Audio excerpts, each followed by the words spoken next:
వీరిద్దరు కూడా వెళ్ళడానికి ఆయన రావడానికి ఇక్కడ సంతోషం కొడుకు తెలియజేశారు. అందుని బట్టి చెల్లిస్తున్నాను. అందరికీ దేవుని యొక్క మాట ఏర్పాటు చేసుకుని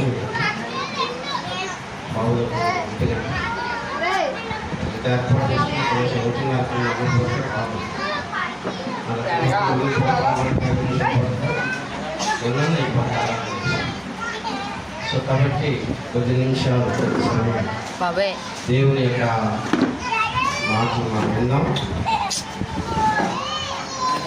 మరి ముఖ్యంగా ఈ రీతిగా మీ మధ్యకు చేర్చుకుని నన్ను గౌరవించినందుకు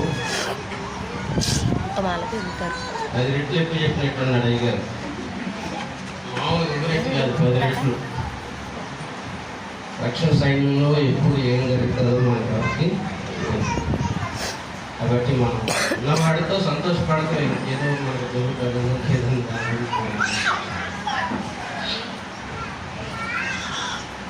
సైన్యంలో మనం చేయగలిగినంత పని దేవుని సేవలు చేయవలసింది. కొన్నూరు వెళ్ళిన తర్వాత ప్రతి నెల 15 నుండి 20 లక్షలు బిజినెస్. ఆ క్యాష్తో కొంత ఈ ప్రార్థనలు పోయిన 3 సంవత్సరాలు అయిపోయింది. ఇలాంటి ప్రార్థనలు కానీ మేము మాట్లాడి కానీ మేము ఒక సంఘ సభ్యులాగా అది అన్నాడు ఏ పేషెంట్ అన్న రాకనుండి అర్థం లేకపోతే కొడుతూనే వెళ్ళిపోలేదు ఆఫీస్లోనే. ఆ టయానికి ఎప్పుడు వచ్చి వచ్చిందనుకో ఒక ఎప్పుడు ఇస్తుంది ఇంత ఆదివారం లేదు ఏమి లేదు. ఎట్లా 3 సంవత్సరాలు అయిపోయింది. కాబట్టి ఈ ప్రజలు కానీ ఈ మూడికులు కానీ ఈ విధానం కానీ అసలు మొత్తం పూర్తిగా పోయింది. సహవాసం అనేటువంటిది లేదు. ఆదివారం కూడా ఎప్పుడన్నా జరుగుతున్నాం లేకపోతే అక్కడ ఉన్న పరిస్థితులు అంటే అది వైద్య సేవ మనకు ప్రాణం ముఖ్యం. కాబట్టి అర్ధరాత్రిలో వచ్చినా వెళ్ళి మెడిసిన్ ఇవ్వాలి, ఆదివారం వచ్చిన మెడిసిన్ ఇవ్వాలి, తెల్లవారుజాము వచ్చినా లేచి వెళ్ళాలి, వాళ్ళకి మెడిసిన్స్ ఇవ్వాలి, ట్రీట్మెంట్ చేయాలి డాక్టర్స్. కాబట్టి అలాంటి పరిచర్యలో గత 3 సంవత్సరాలు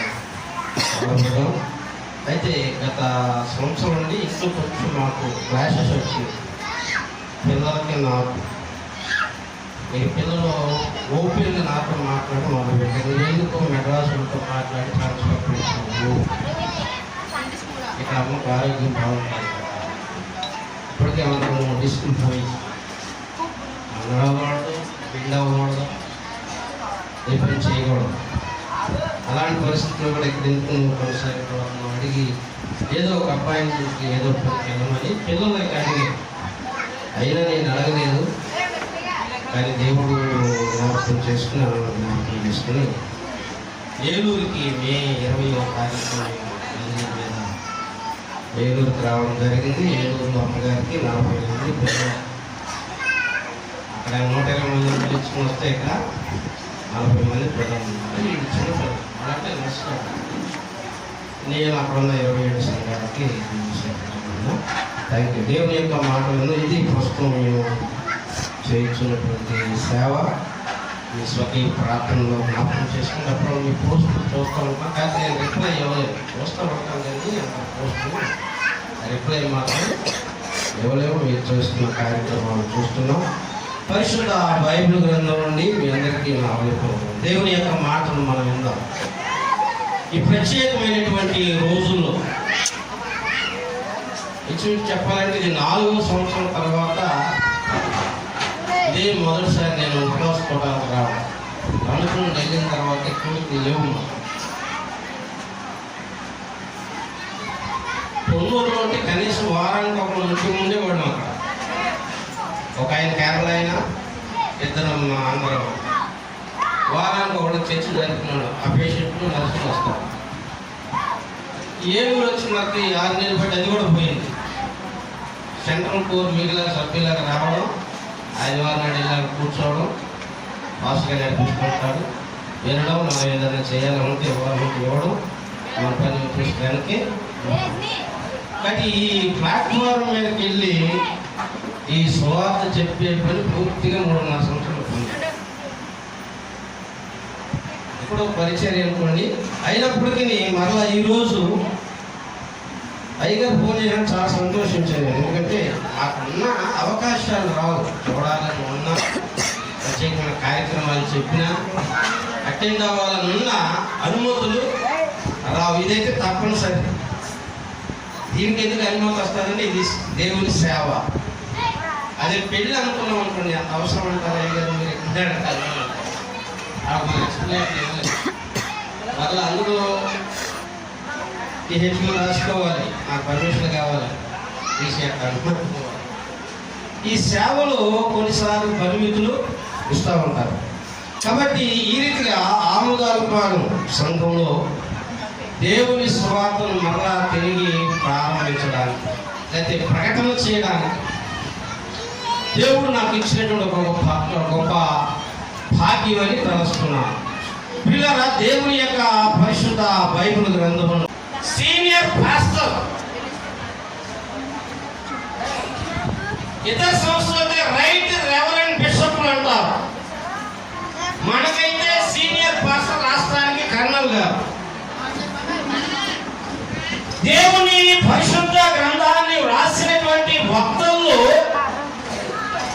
ప్రవక్తల్లో ఈయన మోస్ట్ సీనియర్. ఈయన బాగా అనుభవం కలిగినటువంటి వ్యక్తి.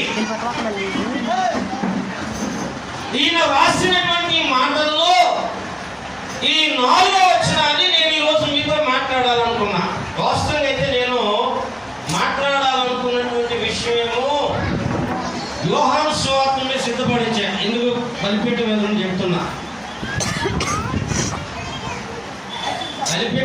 రాత్రి నేను సిద్ధపడిందో యోహాను సువార్తలో సిద్ధపడ్డా.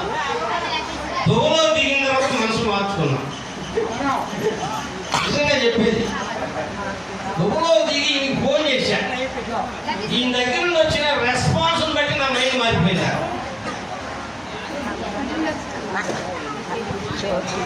యోహాను సువార్త 21వ అధ్యాయంలోంచి నేను సిద్ధపడ్డా. రాత్రి 11:30 కూర్చుని పాలెంలో మాట్లాడాలని. గొవ్వలో దిగి నేను దిగేది అయ్యారంటే మీరు 2 ఫోన్ చేస్తే అయ్యారు నుండి వచ్చిన రెస్పాన్స్ బట్టి అక్కడ ఎందుకు నా మనసు మారిపోయింది. నా మనస్సాక్షి ఏమన్నా అంతరాత్మ నువ్వు చెప్పాలి, అడిగారు నాయన, నువ్వు ఇది చెప్పాలన్నాడు. దువ్వాటు సూర్యురాపాలు రోడ్డు గురించి చెప్పాలన్నాడు. నేను ఇక్కడ దిగానన్నా తర్వాత అయ్యారు అన్నారు. మీరు అక్కడ ఎందుకు దిగారన్నా అక్కడ దారి లేవు అన్నాడు. రోడ్డు ఏమైపోయింది, రోడ్డు ఉంది, అమాంతం తిరగబడిపోతాయి బళ్ళు.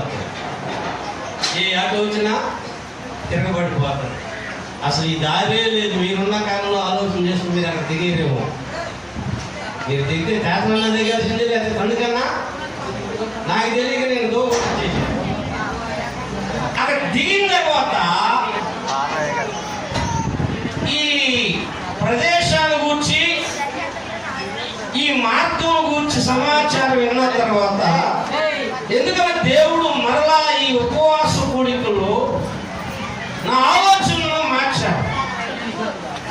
యెషయా గ్రంథము 61వ అధ్యాయము 4వ వచనం మీద మాట్లాడమని అక్కడ మాట్లాడుతూ వచ్చారు. అందులో వ్రాయబడినటువంటి మాటలు ఏమున్నాయి అని నేను ఇంటికి వచ్చి అయ్యగారి ఇంట్లోకి వెళ్ళి బైబిల్ చూస్తే 4వ వచనంలో చాలా కాలము నుండి పాడుగా ఉన్న స్థలములను వారు కట్టుదురు. పూర్వం పాడైన స్థలమును కట్టుదురు, పాడైన పట్టణములను నూతనముగా స్థాపింతురు, తరతరముల నుండి శిథిలములై ఉన్న పురములను బాగు చేయుదురు. దేవునికి స్తోత్రం, హల్లెలూయా. ఎందుకు ఉపవాస కూడికలు ఏటా జరుపుకున్నాం, ఈ సంవత్సరం కూడా జరుపుకోవాలనా? లేక ప్రకటన సంఘాలు మనకంటే చిన్న సంఘాలు ఆరాధన పెట్టుకున్నాయి, 3 రోజులు ఉపవాస కూడాలు పెట్టుకున్నాయి, తల్లి సంఘం ఉన్న మనం పెట్టుకోవాలి బాగోదు, నామోషి సిగ్గాన్ని పెట్టి దానికోసం మనం పెట్టుకుంటున్నామా? ఉపవాస కోరికల యొక్క ఉద్దేశం, ఈ ఉపవాస కోరికల ద్వారా మనకు జరగవలసినటువంటి మేలు, ఏ ఆలోచనతో మనం దీన్ని ఏర్పాటు చేసుకుంటున్నాం, ఉపవాస కోరికల యొక్క ప్రతిఫలం ఏంటి, ఈ కూటాల్లో మనం చేయవలసిన పని. ఈ 4వ వచనంలో దేవుడు నాతో మాట్లాడుతూ అక్కడ 3 మాటల గురించి మాట్లాడుతున్నాడు. ఒకటి ఏమనుందంటే కట్టాలి. ఉపవాస కూడికల్లో ప్రతి విశ్వాసి, ప్రతి వీరుడు, ప్రతి సంఘ సభ్యుడు, ప్రతి కుటుంబము, దేవుని ఎరిగిన ప్రతి వ్యక్తి కూడా కట్టుట నేర్చుకోవాలి. దేవుని స్తోత్రం చెప్తాం. తిరిగి కట్టుట. రెండవది ఇక్కడ వ్రాయబడినటువంటి మాటల్లో బాగు చేయటం. ఫస్ట్ ఏమో రీబిల్డ్, సెకండ్ వన్ ఇక్కడ 4వ వచనం చివరి లైన్ ఉంది, రిపేర్ లేక రీస్టోర్. ఉపవాస కూడికల్లో 3 రోజులు మానక పాలు పంపులు పొందినటువంటి నీవు చేయవలసిన పనులు, ఒకటి నీవు రీబిల్డ్ అన్నా అవ్వాలి, రెండోది అది కాకపోతే రీస్టోర్ అన్నా చేయాలి, లేక రిపేర్ అన్నా కావాలి, మూడోది రెన్యూవల్ కావాలి. రెన్యూవల్ అంటే నూతనంగా జీవితాన్ని ప్రారంభించుకోవాలి. ఎందుకు ఈ 3 పనులు జరగకపోతే ఏంటి విషయం అంటే, ఇది ఇప్పుడు సూర్యపాలెం దోవ రోడ్లా ఉంటాయి మన బతుకు.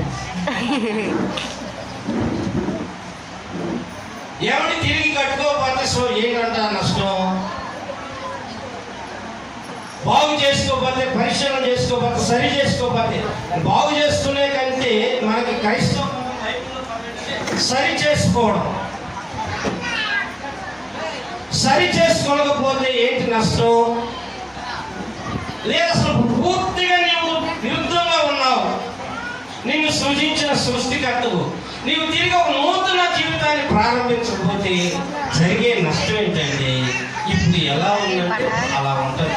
రోడ్డు ఎలా ఉందో మన జీవితం కూడా. కాబట్టి you must need to repair or rebuild or renewal. ఏదో ఒకటి జరిగించుకోవాలి కోరికల ద్వారా. ఏదో ఒక నిర్ణయం తీసుకోవాలి. ఆ నిర్ణయం తీసుకుని ఈ కోరికను ముగించుకుంటే నీకు, నీ కుటుంబానికి, నీ బిడ్డలకు, నీ సంఘానికి, నీ గ్రామానికి క్షేమం. నాకు అసలు ఆశ్చర్యం వేసిపోయింది మేము చూసేసరికి. అది ఎటు పోయిందో పాపం మనం చల్లగా ఎప్పుడు కనీసం ఒక్కవేళ మాస్క్ పెట్టలేదు లేదు ఇక్కడ. మీరు అలా రోజులు దేవుడు ఎంత గొప్పవాడు అంటే, నేను పొన్నులో 3 ఉంటున్నాం సేవకుడు. ఒకే బిల్డింగ్లో 2 పాసులు. అయ్యగారి తెలిసి నాతో పాటు ఉంది. అయ్యగారికి వచ్చింది, అమ్మగారికి వచ్చింది కోవిడ్. ఫస్ట్ వేవ్లో తెనాలి క్వారంటైన్ పంపించేసి, వాడు తండ్రి ఉన్నాడు, తానయ్య గారిని, పిల్లలు ఉన్నారు. ఎవరైతే తప్పదు, పక్కన నాకు తప్పదు. వెళ్ళి ఆ గుమ్మం కాడ పెట్టుకున్నాను. ఆ గుమ్మం కాడ మనుషులు కనిపెట్టి రావడం. ఒకేసారి పైన గోడ కూడా లేదు, అడ్డుకోవడం పైకి వరండాకి వాకలు. అదైన తర్వాత మాకు హెడ్గా ఉన్న కేరళకి వచ్చింది కోవిడ్. ఒకే క్యాంపస్లో 3 ఉన్నాం. ఆయనకి వచ్చింది, భార్యకి వచ్చింది, పిల్లలకు వచ్చింది. 2 నెలలు వాడు క్వారంటైన్ ఉన్నాడు. ఇక మిగిలింది నేను, నాకు కూడా వస్తాను. దేవుడు మా చెప్పచ్చు. అంటే ఒకే క్యాంపస్లో, ఒకే బిల్డింగ్లో ఉంటున్నాం. పక్కన ఎఫెక్ట్ అయినటువంటి వారు ఉన్నారు, వారికి మేము సేవ చేయవలసి వచ్చింది. అందులో మేము చేసేది వైద్య సేవ. స్వార్థ సేవ అయితే పర్లా పిలిస్తే చెప్పేసి రావచ్చు. తల్లిదండ్రులు లేరు, వాళ్ళ పిల్లలు పరామర్శించాలి. అక్కడ దాటి ఇక్కడికి సామాన్యం వేసుకుని వచ్చాం. అదే రోజు ఏలూరు డీసీ గారికి పాజిటివ్. ఆయన పలకరిస్తారు, వాళ్ళు ఎందుకు రాలేదు, ఆయన క్వారంటైన్ ఉన్నారండి, డీసీ గారికి బాగోలేదు, పాజిటివ్. ఏంటన్నా ఆయన అక్కడ ఈ క్యాంపస్కి వస్తే మళ్ళీ ఈ క్యాంపస్కి వచ్చేసరికి క్యాంపస్కి హెడ్కి పాజిటివ్. అదైన తర్వాత అక్కడ మా కోర్ ఆఫీసర్ గారికి పాజిటివ్ వచ్చింది, ఆయన క్వారంటైన్. ఆ క్యాంపస్లో ముగ్గురు, ఇద్దరు రిటైర్డ్ వాడికి, ఇద్దరు యాక్టివ్ వాడికి పాజిటివ్ వచ్చాడు. దేవుడు మమ్మల్ని ఈరోజు వరకు దాని బారిన పడుతుంది. అంటే ఇప్పుడంటే ఇంజక్షన్ ఏర్పడుతున్నారు, కానీ ఫస్ట్ ఇంజక్షన్ వేసుకోమంటే పని కట్టుకుని పిలిచినా సరే ఎవరు వెళ్ళేవాడు కాదు. మరి సైన్యం మాకు చేసిన గొప్ప మేలు ఏంటంటే, మేము హాస్పిటల్ పని చేయబట్టి డాక్టర్స్ కేసిన ఫస్ట్ రౌండ్లో మాకు వేసేసారు. అమ్మగారికి నాకు ఎవరైతే ఫ్రంట్ లైన్లో ఉన్నారంటే హాస్పిటల్లో పని చేస్తున్నారు, సేవలు చేస్తున్నారు. మీరంతా క్వారంటైన్లో ఉన్నారు. మేము వెహికల్స్ వేసుకుని వాళ్ళకి మాస్కులు పంచడానికి రోడ్లకి వాటికి శానిటైజర్లు పంచి ఈ పంచి ఈ పోవాలిగా అక్కడ నుంచి ఫస్ట్ దేవుడు. అలాంటి పరిస్థితుల్లో దాని బారిన పడకుండా ప్రభు మనం కాబట్టి ఇది ఎవ్వరూ మనం లెక్కించలేనటువంటి టైం లేదు. ఈరోజు మనం అందరం మీకు చెప్పే ఉంటారు అడిగారు, ఒక భార్య భర్త లక్షణంగా బోధన చేసిన వారం తేడా, వాళ్ళ పిల్లోడు ఒకే కుటుంబంలో ముగ్గురు లభిస్తున్నారు. దానికి ఏం వ్యత్యాసం ఉంది? మరి ఇప్పుడు ప్రస్తుతం చైనా లాక్డౌన్లో ఉంది, గత 2 రోజులు పెట్టి అలా థర్డ్ వేవ్ స్టార్ట్ చేసింది. కాబట్టి దేవుని మహాకృప మనం ఉన్నామంటే, సజీవులుగా ఉన్నాం, బ్రతికి ఉన్నాం. కాబట్టి దేవుని సన్నిధిలో నేను అనుకున్నా, మా ఊరిని మా అమ్మగారిని నేను చూసి ఎక్కడ బతుకుతాడో అనుకున్నాం. క్రిస్టియన్లే బతికేటట్టున్నారమ్మా, మనం చచ్చిపోతామేమో. ఎందుకన్నా తెలుసు, మా ఊడి గదిలో బయటకు రాడు, గదిలో చల్లడానికి బయట చూసినట్టు పడితే పక్కన ఉన్నంతే, ఇంట్లో ఉన్నంతే, సంఘటన ఉన్నంతే. ఆ కరోనాలు ఎవరైతే ఇంట్లో బయటకు రాకుండా వాళ్ళు బతుకుతారంటున్నారు. కాబట్టి దేవుని యొక్క కృప, ఈ దేవుని కృపలో మనం సజీవులు ఉన్నాం కనుక ఈ 3 దినాలు దేవుని సన్నిధిలో గడుపుతున్నాం. మరి కొద్ది సమయంలో ఈ కూడిక మనం ముగించుకుంటున్నాం. ఈ ముగించే ముందుగా మనము రీబిల్డ్ అన్నా కావాలి, రీస్టోర్ అన్నా చేసుకోవాలి, రిపేరు లేదా రెన్యువల్ అన్నా కావాలి. ఏదో ఒకటి చేసుకోకుండా కూడికలు ముగిస్తే మనకు మంచిది కాదు. ఏమి మనం నిర్మాణం చేయాలి, ఏం కట్టుకోవాలంటే ఆదికాండం చూడండి 22వ అధ్యాయం 9వ వచనంలో అబ్రహాము చేసినటువంటి పని అక్కడ మనకు కనబడుతుంది. మన పితరుడైనటువంటి అబ్రహాము చేసిన పని ఆదికాండము 22వ అధ్యాయము 9వ వచనం చదవండి.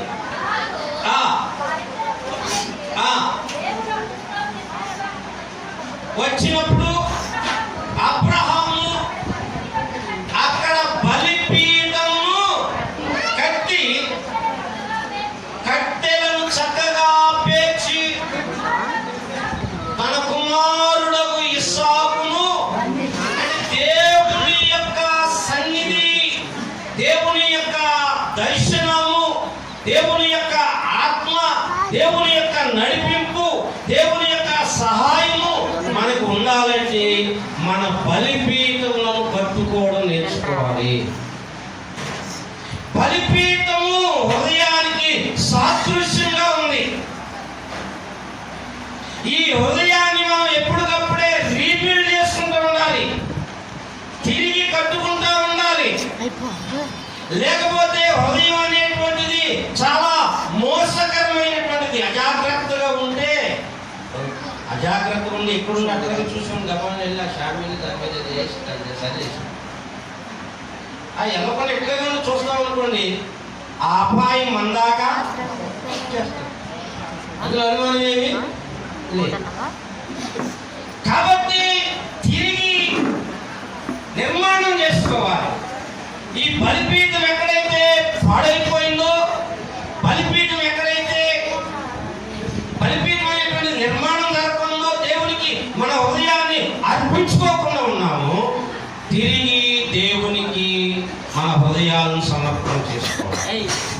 మనం ఎన్ని జరిగించినా, పబ్లిక్ వారీగా కానివ్వండి, కుటుంబాల వారీగా కానివ్వండి, మీరు పోషించిన తీసుకుని వచ్చేవాడు, కానీ హృదయం సమర్పించకపోతే ఇదంతా కూడా వ్యయము, వృధా అయిపోతుంది. కాబట్టి ప్రియమైన దేవుని సంగమా, ఈ కూడికల ద్వారా మరి ఒకసారి మీ హృదయాలను తిరిగి కట్టుకోవాలి ప్రభువులోని. మహాభక్తుడైనటువంటి దావీదు మహారాజు అంటాడు, తనను తాను పరిశీలన చేసుకుంటూ తిరిగి కట్టుకోవాలంటే ఒక విషయం ఏంటంటే, మనం లోపం ఏంటో మనం గుర్తిరగాలి. మనకి ఎప్పుడు మన ప్లస్ పాయింట్ కనబడతాయి, మన లోపం మనకు కనబడదు. మన లోపాలు ఎప్పుడు కనబడుతుంటే, మనం ఎప్పుడైతే అద్దం దగ్గరికి వెళ్ళి నిలబడతామో, అద్దం ముందు నిలబడినప్పుడు మన లోపం ఏంటో అద్దం చూపిస్తూ ఉంటారు. ఆ అర్థమే దేవుని పరిశుద్ధ వాక్యం. నీ లోపం నీకు ఎప్పుడు కనబడుతుందంటే, నీ తప్పు నీకు ఎప్పుడు కనబడుతుందంటే, నీవు దేవుని సన్నిధికి వచ్చి దేవుని మాటలు విన్నప్పుడు. దేవుని వాక్యము నిన్ను సరిచేస్తూ ఉంటుంది. దేవుని వాక్యము నీలో ఉన్నటువంటి లోపములను ఎత్తి చూపిస్తూ ఉంటుంది. ఆ ఎత్తి చూపించినప్పుడు వాటిని తిరిగి పట్టుకోవడానికి, సరి చేసుకోవడానికి అవకాశం అనేటువంటిది నీకు దొరుకుతుంది. కాబట్టి ప్రియమైన దేవుని బిడ్డలారా, ఈ 3 దినాలు ముగింపులోకి వచ్చినటువంటి నీవు తిరిగి నీ జీవితాన్ని కట్టుకోవడానికి నీవు ఇష్టపడుతున్నావు, అయితే ఇంకా ఆ పాపపు తలంపులతో, ఆ మోసపు క్రియలు. మోసం అనేటువంటిది అన్ని ప్రదేశాలు, అన్ని స్థలాల్లో వ్యాపించి ఉంది. ఇక్కడ వ్యాపించి ఉంది, అక్కడ వ్యాపించి ఉంది, దాని బయట వ్యాపించి ఉంది. ఎక్కడికి వెళ్ళేవయ్యా నువ్వు అంటే, ఆయన మోసం ఏమంటే నేను ఎక్కడికి వెళ్ళలేదు, ఇక్కడే ఉన్నాను అంటాడు. అప్పుడేమంటాడు తెలుసా, ఏలియా నువ్వు ఆయనతో వెళ్ళినప్పుడు నీ వెంబడే నా ఆత్మ నీ వెంబడే రాలేదనుకుంటున్నావా? దేవుని స్తోత్రం. హల్లెలూయా, హల్లెలూయా. కాబట్టి ఈ ఉపవాస కూడికల్లో హృదయం అనే బలిపీఠమును తిరిగి కట్టుకుంటూ నేర్చుకోవాలి. ఎందుకు మనము తిరిగి కట్టుకోవాలి, హృదయాన్ని తిరిగి దేవునికి ఇవ్వాలి అంటే, హృదయం అనేటువంటిది ఇర్మియా గ్రంథంలో ఉంటాడు, అది మోసకరమైనటువంటిది, ఘోరమైన వ్యాధి కలిగినటువంటిది. నేను ఒక పేపర్ స్టేట్మెంట్ ఇచ్చాను. ఫస్ట్ వేవ్లో మేము అనుకున్నాము, అసలు ఈ గవర్నమెంట్కి ఏం పని పట్టలేదంటే ఎన్నో బడ్జెట్ చేశారు, ఏడాది కరోనా అనుకున్నాం. మేము పట్టణాల్లో ఉన్నాం. పట్టణాల్లో కూడా మాకు పెద్దగా అనిపించలా. పోలీసులు పోతున్నారు, గేట్లు తాగలేస్తున్నారు, అడ్లు పెడుతున్నారు, కానీ దీని పరిణామం, దీని తీవ్రత మాకు అర్థం కాదు. మా పక్కనే ఒక హార్ట్ డాక్టర్ గారు ఉన్నారు, కొన్నూరుకి. ఆయన ఒక్కడే, ఆయన కోవిడ్తో చనిపోయాడు.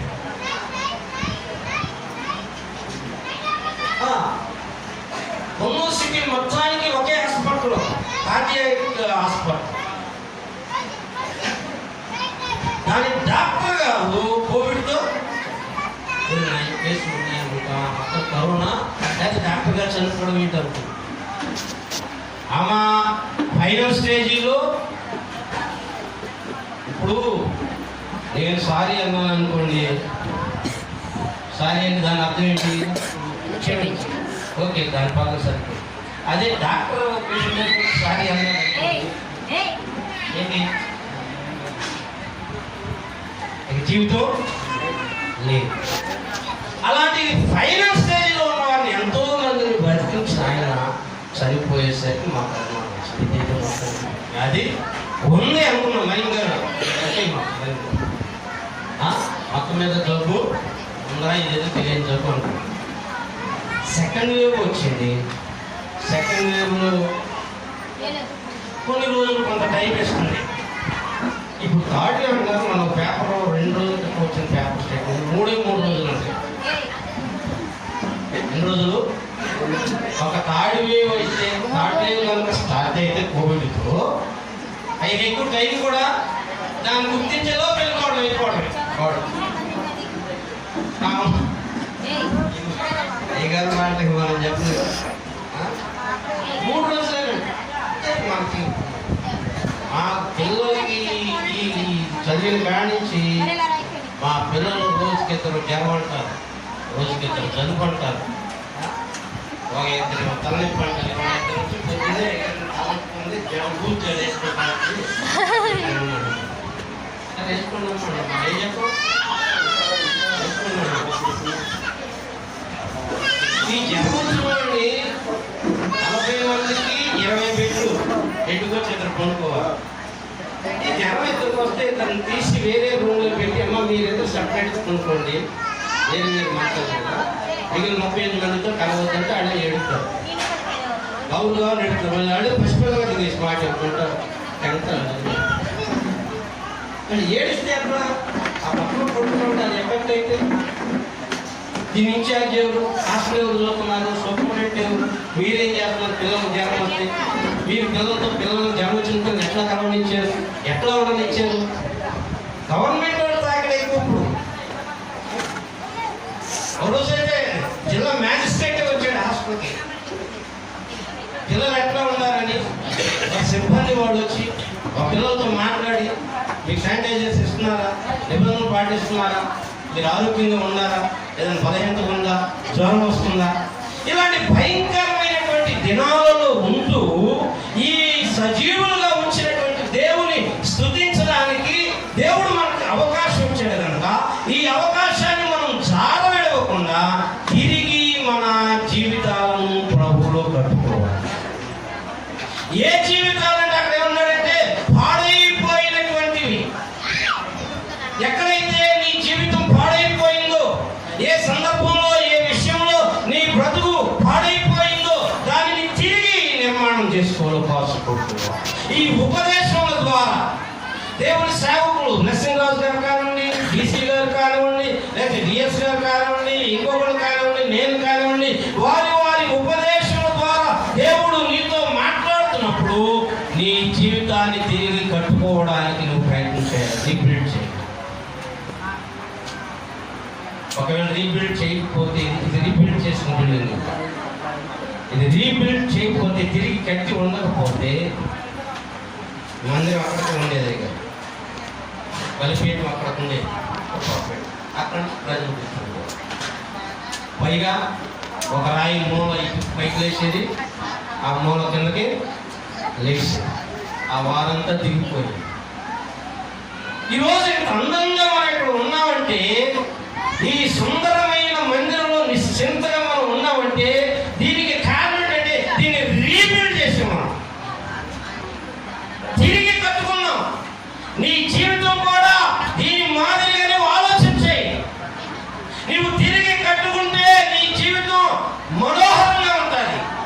నీవు తిరిగి నీ జీవితాన్ని కట్టుకోవడానికి ఇష్టపడితే, దేవుని దగ్గరకు వస్తే నీ జీవితం ఆశీర్వాదకరంగా ఉంటుంది. లేదంటే అధోగతి పాలైపోవచ్చు.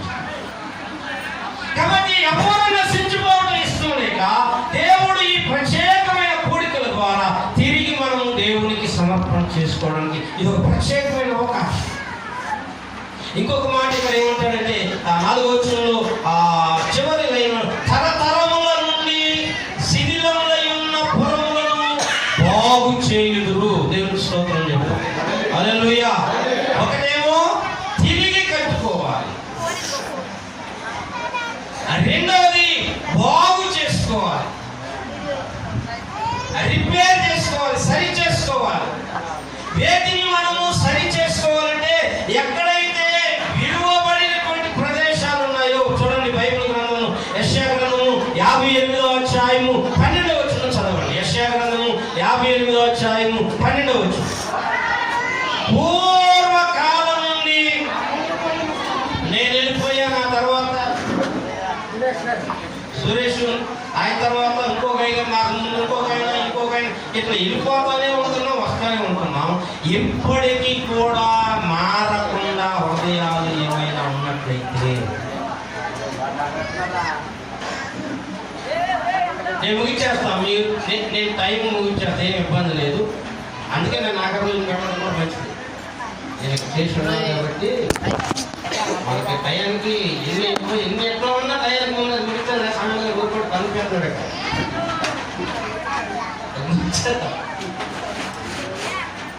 పూర్వకాలము నుండి ఏమన్నాడు?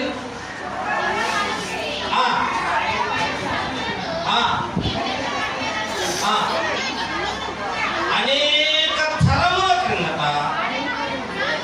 పాడైపోయిన పునాదులను నీవు మరలా కట్టెదవు.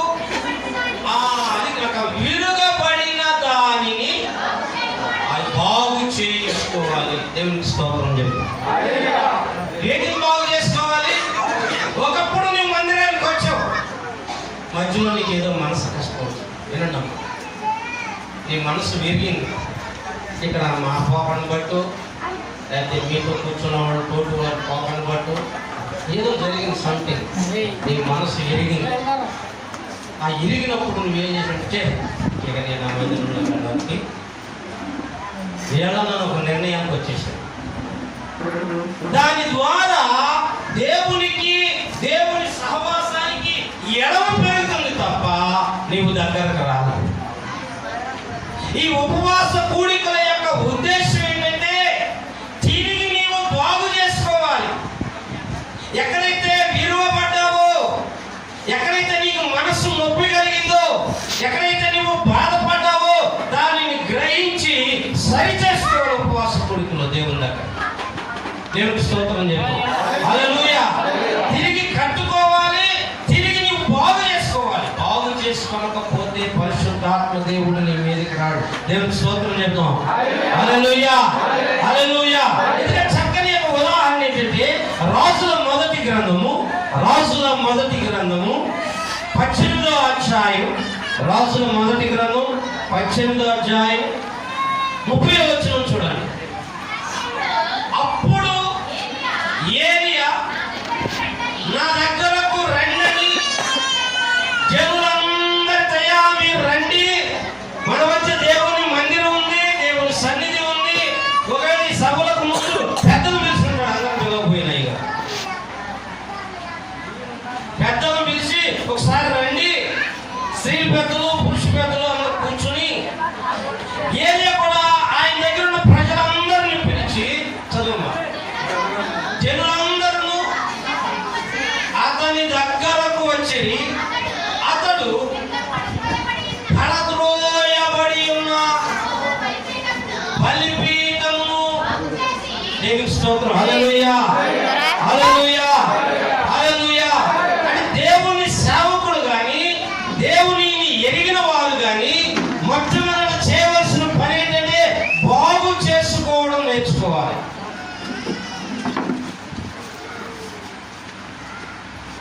ఎక్కడైతే పడద్రోయబడి ఉన్నారో, ఎవరైతే దూరంగా ఉంటున్నారో, ఎవరైతే దేవుని దగ్గరకు రాలేకపోతున్నారో, ఏ హేతు చేత రాలేకపోతున్నారు, ఇక్కడ ఏలియా సేవకుడు చేసిన పని పడద్రోయబడి ఉన్న బలిపీఠాన్ని ఏం చేశాడు? బాగు చేశాడు. యేసు ప్రభువు వారు చెప్పారు, ముందు నా నీతిని నా రాజ్యాన్ని మీరు.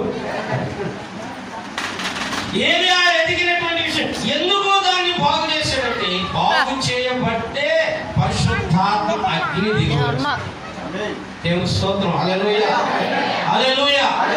రాత బతుకులోనికి, రాత హృదయంలోనికి, రాత జీవితంలోనికి పరిశుద్ధాత్మ దేవుడు రాడు. మోసపూరితమైన జీవితంలో పరిశుద్ధాత్మ దేవుడు నిలవడు, ఆయన ప్రవేశించడు. కాబట్టి ప్రియులారా, ఈ ఉపవాస కూడికల ద్వారా మనలను మనము రిపేర్ చేసుకోవాలి, బాగు చేసుకోవాలి. ఎవరు వచ్చి బాగు చేయరు.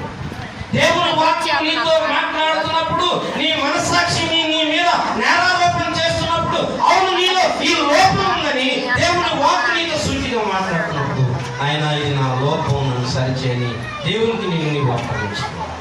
ఇక్కడ ఏలియా చేసిన పని ఏంటంటే పడద్రోయబడినటువంటి బలిపీఠము బాగు చేసి దేవునికి బాగు చేసుకుంటే తప్పనిసరిగా ఆటోమేటిక్ అసలు మందిరంలోకి వస్తే వంగుతాయి నీ మోకాడు, కళ్ళు మూస్తావు తప్పనిసరిగా.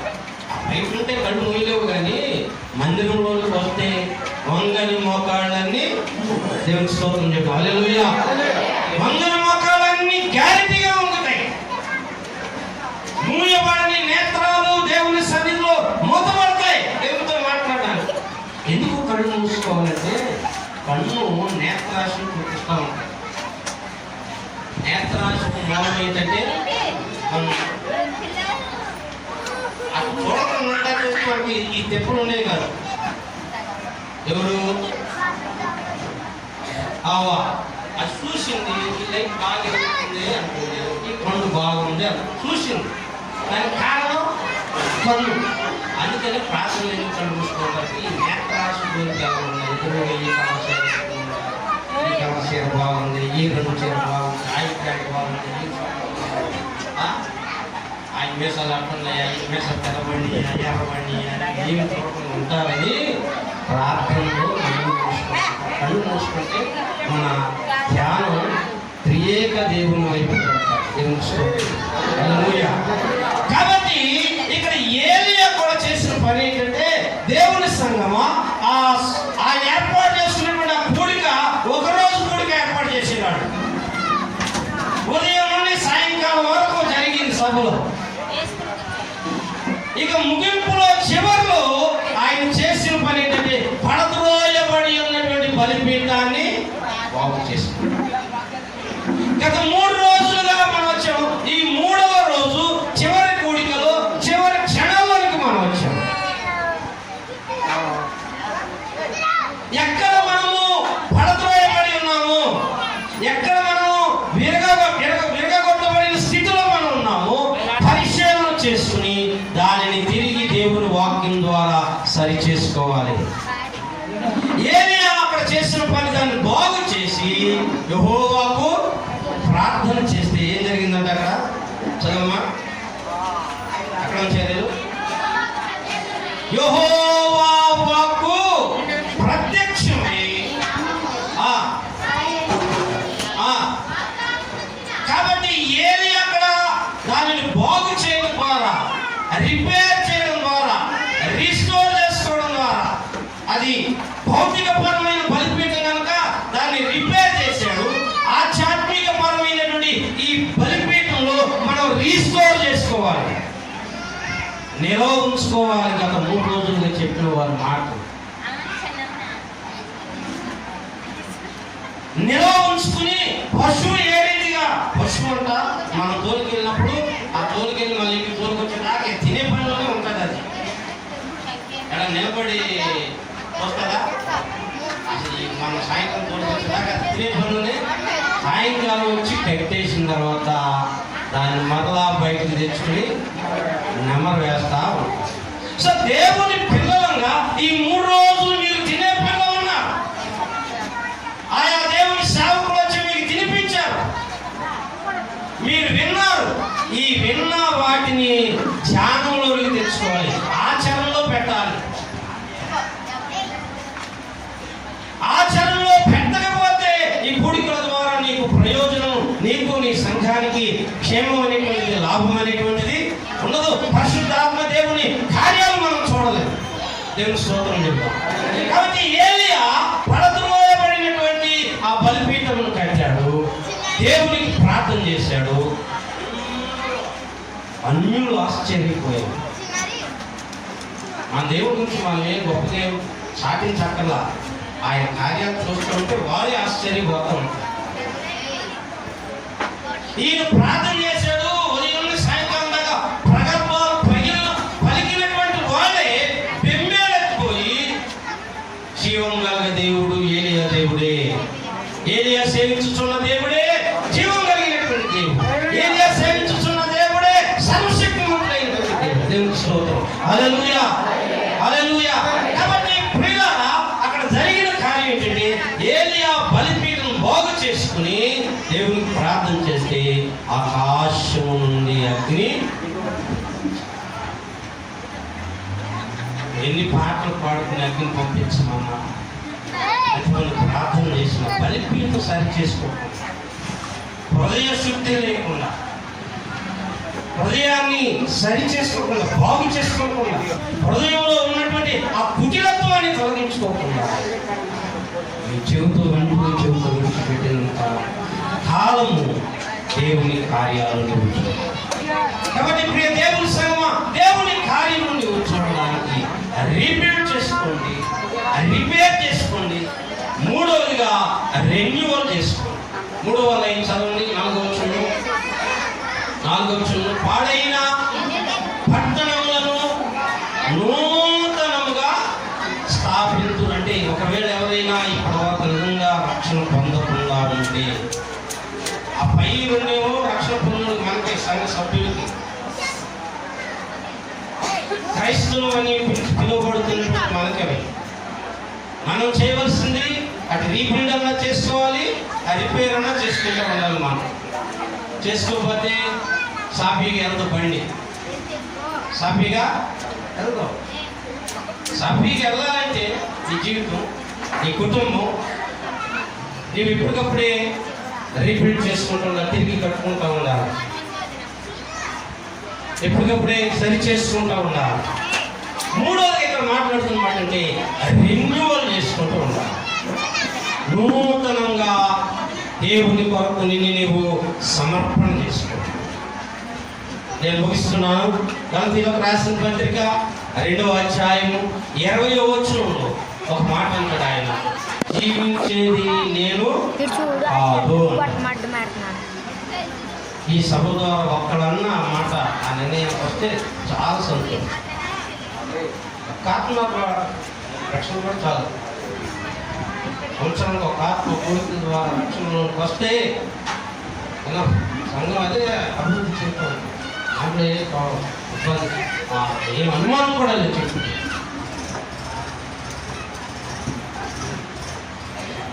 గలతీయులకు రాసిన పత్రికలో 2వ అధ్యాయము, నేను క్రీస్తుతో కూడా సిలువ వేయబడి ఉన్నాను, ఇకను జీవించువాడను నేను కాను, క్రీస్తే నాలో ఒక నూతనమైనటువంటి జీవితాన్ని ప్రారంభం చేస్తున్నాడు. దేవుని దగ్గరకు వచ్చిన తర్వాత, దేవుని దర్శింపుని విన్న తర్వాత, దేవుని స్వరాన్ని విన్న తర్వాత, దేవుని మాటలు విన్న తర్వాత, ఆయన ప్రవర్తనలు, ఆయన ఆలోచనలు, ఆయన తలంపులు, ఆయన క్రియలు పరిపూర్ణమైన మార్పు వచ్చింది. ఆయన వస్తున్నాడంటే భయమెత్తి పారిపోయేవాడు ప్రజలు.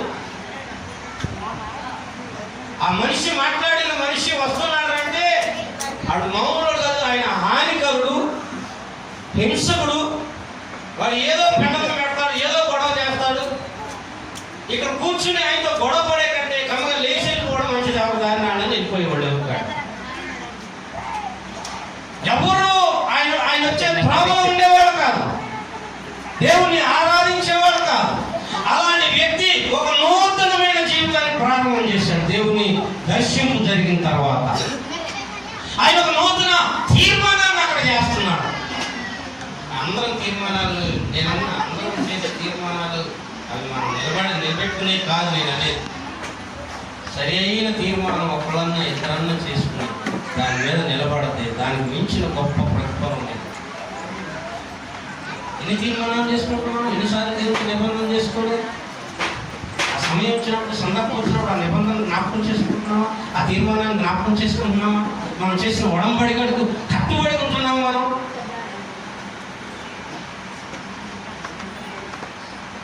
కొన్నిసార్లు ధనం మనం పాడు చేస్తూ ఉంటాం. అయ్యగా చెప్పారు, నేను చేయలేదు 5 ఏళ్ళు అయినా మళ్ళీ ప్రతి నెల వెళ్ళాల్సి వస్తుంది. ఆయన రాను కాలేసుకుని మనం తీసుకెళ్ళాలి, లెక్కలు చూడాలి, ఆ లెక్కలు లండన్కి పంపించాలి. అప్పుడు దాకా వాళ్ళకి కావాల్సినవి హాస్పిటల్లో పెండింగ్లో ఉండిపోవాలి. ఈ మధ్య నన్ను చెన్నై ఒకరోజు రాత్రి 8 గంటలకు పిలిచి తెల్లవాడికి నేను టీసీ గారు చెన్నైలో ఉన్నాను, ఏలూరు తెల్లరిపాటి నేను ఏడకన్నానంటే 8 గంటలు ఫోన్ చేసి ఎక్కడ వెళ్ళగలుగుతాం? మీరు ఏదన్నా చేయండి సార్, టీసీ గారు ఆగదు. మీరు రేపు ఎందుకున్నానంటే ఎడుపురోడు కొల్లూరు హాస్పిటల్ కానీ 20 కోట్ల రూపాయలతో కట్టారు మన హాస్పిటల్. సూపర్ స్పెషాలిటీ దాన్ని రీఓపెన్ చేయబోదు. 120 మంది పిల్లలు నర్స్ ట్రైనింగ్ అవుతున్నారు. ఆయా స్థలాలు మంచి వసతులు, మంచి సామాగ్రి. బిల్డింగ్ కాస్ట్ వచ్చి 20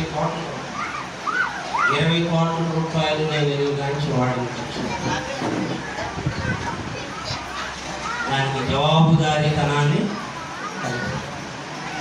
ఆ 20 కోట్లకు సరైనటువంటి సమఖర్చు చూపించాలి. సెంట్రల్ గవర్నమెంట్ ఆడిట్ జరుగుతుంది. మంది గవర్నమెంట్ బాధ్యతతో కూడినటువంటి సంస్థ ఇది. మనం ఏదో సరిపెట్టుకుంటే సరిపోయేది కాదు. సెంట్రల్ గవర్నమెంట్ చెన్నైలో ఆడిట్ జరుగుతుంది. గవర్నమెంట్ ఆడిట్ చేస్తున్నారు. వాళ్ళ దృష్టిలో ఎక్కడైనా ఏదైనా టాలీ అవ్వలేదనుకోండి, మనకి ఇప్పటికే ఫండ్స్ ఆగిపోయి మిగిలిన ఫండ్స్ కూడా ఆపేస్తారు. 6 రోజుల క్రితం మా ఏలూరు అకౌంట్ని ఆపేసేసారు. బ్యాంక్ వెళ్తున్నాను ఇలాగ 4 నెలలు బాగా జరిగింది. మొన్న వెళ్ళినప్పుడు ఆపేసారు. ఇది కుదరదండి అకౌంట్. కష్టం, ఆర్గనైజేషన్ సంస్థ కాబట్టి దీని అకౌంట్ వేరే మీరు సేవింగ్ అకౌంట్లో తినడానికి గవర్నమెంట్ ఏంటంటే పైకి కనపడి వాడుకున్న మార్గాలన్నీ అన్వేషిస్తూ తీసుకుంటున్నాం. కానీ దేవుని పిల్లలమైనటువంటి మనము దేవునిలో తిరిగి నూతనమైనటువంటి తీర్మానం మనం చేసుకోకపోతే మన యొక్క నిరీక్షణ మనం గమ్యానికి చేరుకోలేము, నిరీక్షణ అందుకోలేము. మన నిరీక్షణ ఏంటంటే సదాకాలము ఆయనతో మనం ఉండాలి. ఇక్కడ అపోస్తలుడు పౌలు ఏమంటాడంటే జీవించువాడను నేను కాను, క్రీస్తే. అలా నూతనమైన వ్యక్తిగా నువ్వు కనపడాలంటే నువ్వు చేయవలసిన పని ఏంటి? అపోస్తలుల కార్యాలు 16వ అధ్యాయం 14వ వచనంలో రాయబడిన మాట ఏంటంటే దేవుని యొక్క మాటలను నీవు వినాలి. అన్ని సమయాలు నేనేమో నేనైనా ఒక అర్థం చేసేపు గంట సేపు ఉడికిలో టైం ఉండదు అనుకున్న వాక్యం వినడానికి నేను ఉన్నప్పుడు కూడా చెప్పేవాడిని. సభలు పెట్టుకుంటే వాక్యం వినడానికి టైం ఉండదు. వాక్యం వినాలంటే 5 వారాలు కూడా ఏదైనా వాక్యం వినాలనుకుంటే మనసారా ఆదివారం కోటలో నేను వాక్యం వినేది. ఈ గుడి ఇట్లాగే దాన్ని చూసుకుని మనం చూసుకుని అనుకుంటే ఎంతో సరిపోదు.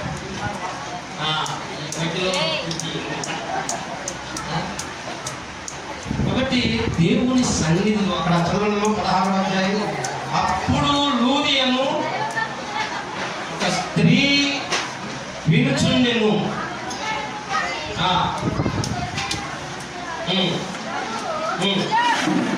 నువ్వు దేవుని సన్నిధికి వచ్చి దేవుని మాటలు వింటే దేవుని హృదయాన్ని తెలుసు. దేవుని స్తోత్రం. హల్లెలూయా. కాబట్టి ప్రియులారా, ఈ ఉపవాస కూడికల రోజున నీ హృదయం తెరవబడాలంటే మానక నీకు దేవుని సన్నిధి ఆకలి కావడం. ప్రతి పరిశుద్ధ దినాన్ని ఏర్పాటు చేసిన దినం పరిశుద్ధ దినం. దేవుని సన్నిధిలో దేవుని మాటలు దేవునిలో పెరగండి. ఎక్కడైనా దేవుని వాక్యం నీతో గర్దిస్తాడు, సరిచేసుకోండి, పరిశీలన చేసుకోండి, తిరిగి నిర్మాణం చేసుకోండి. మీ జీవితాలు, మీ భవిష్యత్తు కుటుంబాల సంఘము మరింత అభివృద్ధిలో ఉంటుంది. అట్టి కృప పరిశుద్ధాత్మ దేవుడు కలిగించింది.